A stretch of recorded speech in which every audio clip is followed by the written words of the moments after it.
अमरावती विभागीय शिक्षक मतदारसंघ निवडणूक येत्या 1 डिसेंबरला होणार आहे।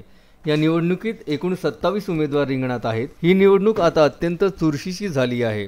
जेमतेम अनेक उमेदवार 5ही जिल्ह्यात प्रचाराला लागले आहेत। या निवडणुकीत प्रशासन सुद्धा युद्धस्तरावर काम करीत आहे। अमरावती जिल्ह्यासह एकूण 5 जिल्ह्यात ही आचारसंहिता लागू करण्यात आली आहे।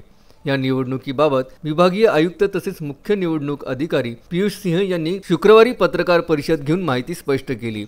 या निवडणुकीत आचारसंहिता उल्लंघन केल्याने आतापर्यंत 8 जणांविरुद्ध गुन्हे दाखल करण्यात आले आहे।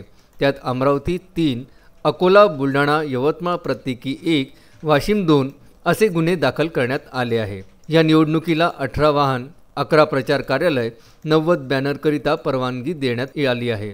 6 प्रचार साहित्य मजकूर, 13 प्रचार साहित्य इलेक्ट्रॉनिक माध्यम मजकूर परवानगी देण्यात आली आहे।